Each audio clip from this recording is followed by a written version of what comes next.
بسم الله الرحمن الرحيم. ازيكم يا احلى متابعين؟ يا رب تكونوا كلكم بخير. اهلا بيكم في حلقه جديده في قناه تعالى كرافت اند كروشيه. معاكم هاجر صالح. نبدا حلقتنا بذكر الله والصلاه على النبي صلى الله عليه وسلم. هنشتغل مع بعض النهارده تصميم شنطه حلو قوي وسهل، باذن الله هيعجبكم وهتقدروا تنفذوه بكل سهوله. هنشوف مع بعض الشرح والتفصيل خطوه بخطوه، وهنشوف كمان الخامات والادوات اللي هنشتغل بيها. يا ريت لو بتشوفونا لاول مره متنسيش تعملي اشتراك في القناه وتفعلي رمز الجرس عشان يوصلك كل جديد، وكمان يا ريت تسيبي رايك في الكومنتات عشان رايكم بيشجعني. تعالوا نشوف بقى الخامات والادوات اللي هنشتغل بيها النهارده ونقول بسم الله ونبدا شغل. الخامات والادوات اللي هنشتغل بيها النهارده ان شاء الله ده طبعا تكمله للفيديو اللي فات. واحنا في الفيديو اللي فات اشتغلنا مع بعض الوحده السداسيه دي. اللي ما شافش الفيديو هسيب لكم ان شاء الله اللينك بتاعه في صندوق الوصف وفي اول تعليق مثبت تحت الفيديو.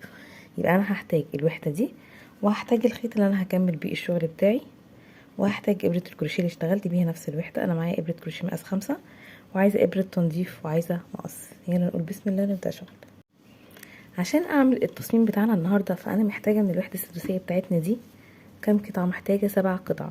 طبعا انت تقدري تشتغلي الشنطه كلها او التصميم كله لون واحد، يعني تعملي كل الوحدات بتاعتك ال7 قطع بتاعتك بنفس اللون عادي.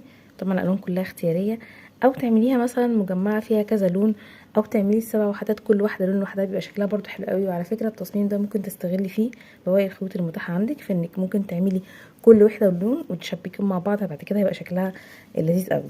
او تعملي مثلا ليها تصميم او توزيع معينه زي ما هنشتغل مع بعض النهارده. بصوا هتبقى ماشيه معانا ازاي. طيب لو احنا هنشتغل بالوان واحده فاحنا مش هختلف معانا التوزيع في اي حاجه خالص. لو هيبقى عاملين لها مثلا تنسيق معين يبقى نشوف الرصه بتاعتنا هتبقى ازاي. انا مثلا عامله الوحدتين اللي هم الملونين دول اللي فيهم شكل مختلف او فيهم تجميع الوان، دول هيبقى السنتر بتاع الشنطه بتاعتي. فالوحده دي او الالوان دي انا محتاجه منها قطعتين بس، واحده للوش وواحده هتكون للظهر الناحيه التانية. فاهمين ازاي؟ طيب ال7 الباقيين هيمشوا معانا ازاي، هيترصوا ازاي؟ انا عندي دلوقتي 6 اضلاع الست اضلاع للوحده بتاعتي. هحط ضلع هنا وضلع هنا وضلع هنا وضلع هنا وضلع هنا، وهسيب الجزئيه اللي فوق دي اللي هي بتكون فتحه الشنطه بتاعتي. يبقى انا دلوقتي كاني هشتغل على ال5 اضلاع دول، والاتنين اللي هم بقيه ال7 دول اللي هي الواحده بتاع الوش وواحده الظهر. بما اني عامله الالوان يعني ليها رصه معينه فانا هبتدي اوزعها بالشكل ده. دي الوحده الاساسيه. هجيب واحده من اللون الاورنج هنا، يا رب يبقى واضح معاكم، واحده هنا وواحده هنا. يبقى انا شغاله من اللون الاورنج ده يعتبر 3 وحدات عشان تبقى ماشيه معايا بالشكل ده. مش عارفه ظاهره معاكم ولا لا؟ تمام كده بس مؤقتا لحد ما نشوف. وبعد كده اللون التاني ده هتتوزع معايا، هتترص الرصه بالشكل ده. تمام. طيب هقفلهم ازاي؟ احنا دلوقتي هنشوف التقفيل بتاع القطعه بتاعتنا ازاي. زي ما قلنا حطينا السنتر. الوحده بقى الاساسيه بتاعتي بطبقها نصين بالشكل ده كده. نص معايا بيكون في الوش ونص بيكون في الظهر، وابتدي ان انا هحطها واثبتها هنا. ادي كده اول وحده. التانية هطبقها كده. طبعا التطبيق ده تبقى اثناء التشبيك وانا شغاله يعني، فاهمين؟ وهحطها هنا كده.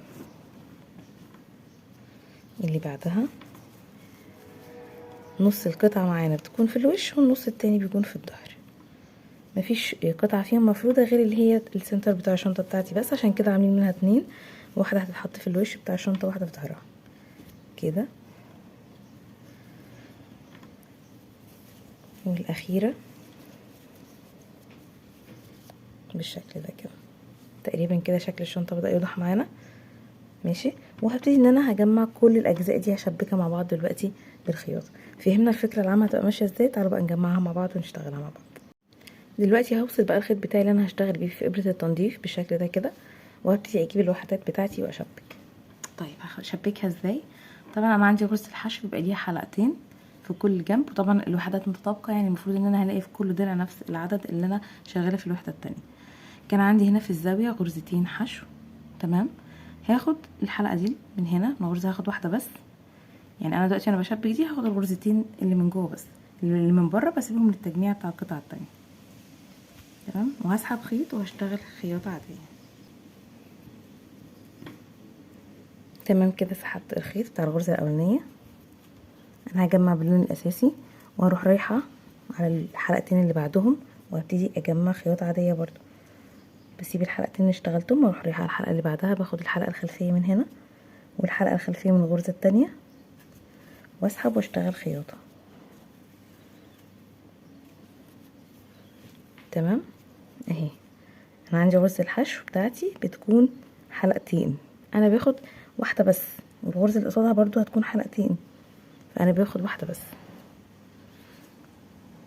واحدة من هنا واللي قصادها هنا، واسحب خياطة الغرزة اللي بعدها، زي ما اشتغلنا تشبيك كل الوحدات مع بعض قبل كده، او تجميع الشنط اللي بتبقى فيها اكتر من وحدة كنا بنخيطها بالشكل ده. شايفين؟ اكمل كل حلقتين مع بعض بسحبهم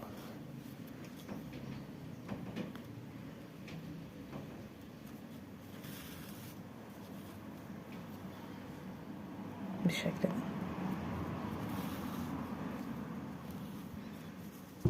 ماشي، زي ما قلنا، زي ما شفنا رصة الشنطة، انا بجمع كل اللي زي ما رصيتها كده، او زي ما حطيت التصور الاول ليها، ببتدي ان انا اجمعهم كلهم خياطة بنفس الشكل. يعني انا مثلا ال3 وحدات دي كده هشتغل على دي هنا كده، وهخيط دي كده مع بعض، وهخيط دي مع بعض. خلينا نشتغل مثلا الوش الاول كله، وبعد كده نقلب الشنطة ونبتدي ان احنا نجمع الاجزاء التانية. ماشي، فانا دلوقتي هشتغل ال5 اضلاع دول بنفس الترتيب اللي احنا كنا راسمينه مع بعض. هخيط دي كده، وخيط دي كده، وخيط دي كده، وخيط الوحدات، وبسيب الوحده او الضلع الاخير ده مش بثبت فيه اي حاجه. هجمع التجميعه دي وارجع لكم تاني. تمام يا بنات، كده انا يعتبر شبكت الجزء الاولاني من الشنطه او وش الشنطه، ويبقى الشكل ده معايا كده.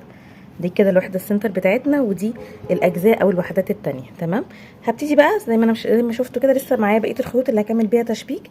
كل وحده من دول بتتني كده عشان اكون الجنب التاني او الوش التاني بتاع الشنطه. تمام، ده كده هيبقى الشكل النهائي بتاعنا. هقلب بقى الشنطه بتاعتي على الوش التاني،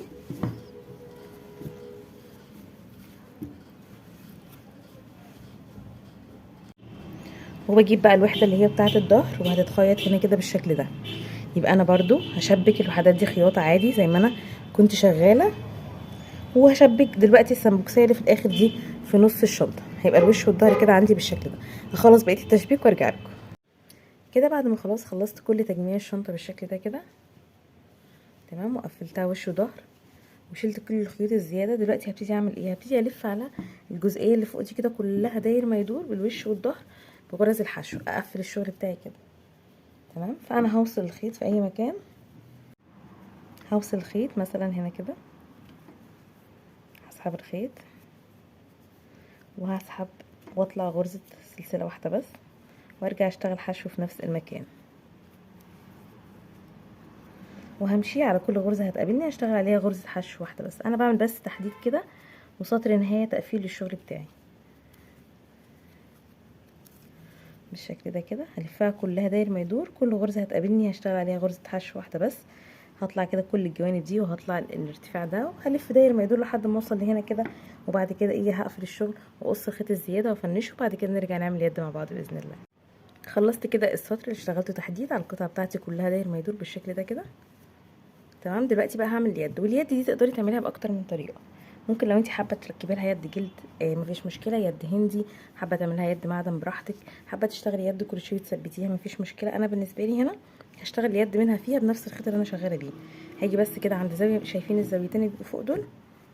هبتدي ان انا هوصل الخيط، هاخد كده 3 غرز في النص، ادخل بالابره،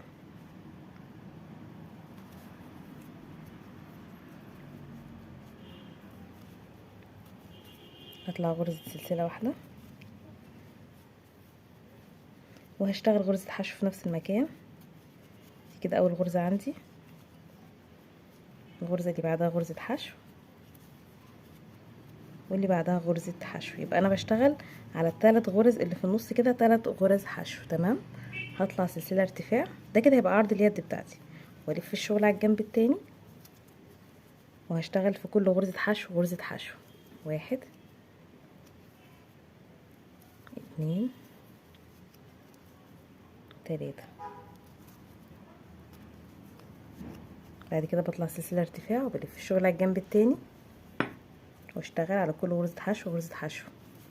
1 2 3، وهكذا بقى. بفضل شغاله رايح جاي كأن السطر بتاعي بس هو عرضه 3 غرز حشو، وافضل شغاله رايح جاي لحد ما اوصل بطول اليد اللي انا محتاجاه. انا بفضل اطول كده، افضل اطول لحد ما اوصل للطول اللي انا محتاجاه، وبقص الخيط وبشبك في الثلاث غرز اللي هنا، او ممكن اشبكهم بثلاث منزلقات. تمام، يبقى انا دلوقتي بشتغل عدد سطور لحد ما اوصل لطول اليد اللي انا محتاجاه. زي ما قلنا ممكن تشتغليها كده بالطريقه دي بالحشو، او تعمليها باي طريقه يد انت محتاجاها. نخلص ونرجع نشوف شكلها في الاخر. وده كده الشكل النهائي للشنطه بتاعتنا بعد ما خلصت. زي ما شفتوا هي تصميمها سهل جدا وبسيط، وتقدروا بقى تتحكموا في الالوان براحتكم، تعملوها ساده، تعملوها الوان كتيره زي ما انتوا حابين. وزي ما قلنا هي مناسبه جدا انك ممكن تستغلي فيها بواقي الخيوط المتاحه عندك وتعملي بيها شنطه لذيذه قوي. اتمنى التصميم بتاعنا النهارده يكون عجبكم باذن الله. لو الفيديو عجبكم ما تنسوش تعملوا لايك وتعملوا اشتراك في القناه عشان يوصلكم كل جديد، وباذن الله نتقابل على خير قريب. والسلام عليكم ورحمه الله وبركاته.